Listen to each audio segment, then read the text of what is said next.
যশোরের বিখ্যাত একটি খাবারের নাম বড়ি মাখা ভাত। আজকে কিছুই খেতে ভালো লাগছিল না। ভাবলাম একটু ডিফারেন্ট কিছু খাই। এটা আমার ছেলেরও খুব পছন্দ আর আমার তো খুবই পছন্দ। বাট একটু ডিফারেন্ট ওয়েতে করেছি। চলেন দেখা যাক কিভাবে আমি বড়ি মাখা ভাত করেছি এবং কোন চাল দিয়ে এই বড়ি মাখা ভাত খেয়েছি। তো বড়ি মাখা ভাত শুধু আমি ভর্তা করেই খাইনি, সাথে একটু ডিম ভাজিও অ্যাড করেছি। আপনারা চাইলে শুধু বড়ি মাখা ভাত দিয়েও খেতে পারেন। প্রথমে আমি বড়িগুলা খুব ভালো করে তেল দিয়ে ভেজে নিয়েছি। আর বড়িগুলো অবশ্য একটু লাল লাল করে ভাজবেন। লাল লাল করে না ভাজলে বড়িগুলো কিন্তু খেতে ভালো লাগে না, একটা কাঁচা কাঁচা ফ্লেভার চলে আসে। তো যশোরের মানুষের, খুলনা যশোর বলেন, এই রাজশাহী, এই এলাকার মানুষদের কিন্তু বড়ি খুব পছন্দের একটা খাবার। সারা বছর মোটামুটি আমরা এই বড়ি সংরক্ষণ করি। বিভিন্ন তরকারিতে, ভর্তা বলেন, ভাজিতে আমরা বড়ি খেয়ে থাকি। তো বড়ি ভর্তা ভাত মাখাতে আমার প্রথমে কিছু পেঁয়াজ কুচি দরকার। পেঁয়াজগুলো আমি খুব ভালো করে কুচি করে নিচ্ছি। এটা দিয়ে আমি ডিমও ভাজবো, এই জন্য একটু বেশি করে পেঁয়াজ কুচি করে নিলাম। সাথে দিলাম একটু কাঁচামরিচ কুচি।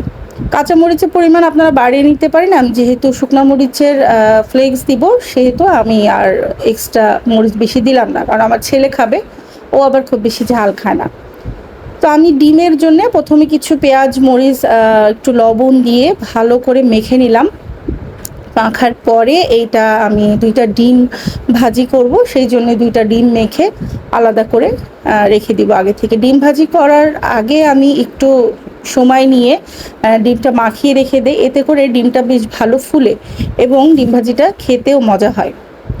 তো আপনারা চাইলে সাথে সাথে গরম গরম ভেজে খেয়ে নিতে পারেন, আবার চাইলে এভাবে আগে থেকে একটু মাখিয়ে নিতে পারেন। ডিম ভাজি করার জন্য আলাদা করে মাখিয়ে রেখে দিলাম। এবার চলেন ভর্তার যে প্রসেস সেটা আমরা করে ফেলি। তো আমি যেই বড়িগুলা করে রেখেছিলাম, ভেজে রেখেছিলাম, সেই বড়িগুলা আমি একটি এটাকে কি বলে নাম ভুলে গেছি।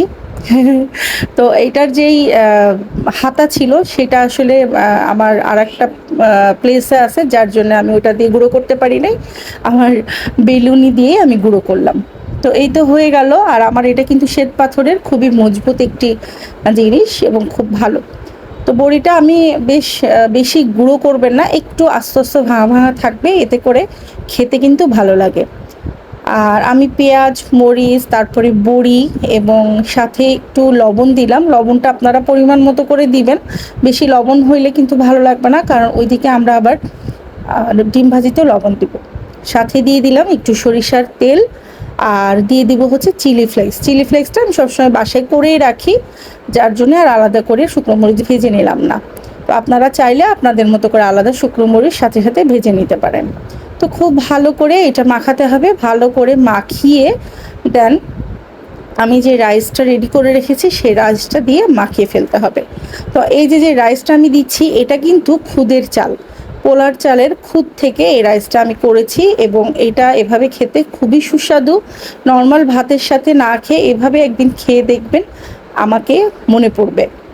তো যাই হোক, এটা আমি খুব ভালো করে গরম ভাত আমি মেখে নিলাম। আপনারা চাইলে ঠান্ডা ভাতেও মেখে খেতে পারেন। শীতের দিনে সকালবেলা এই খাবারটা কিন্তু বেস্ট একটা অপশন। তো যাই হোক, আমার খাবার রেডি। এই যে ডিম ভাজি হয়ে গেছে, সাথে খুদের ভাতও হয়ে গেছে এবং আলহামদুলিল্লাহ এই খাবারটা রেডি করতে করতে আমার বাসায় মেহমানও এসে গেছে, মেহমানদের সাথেও শেয়ার করলাম।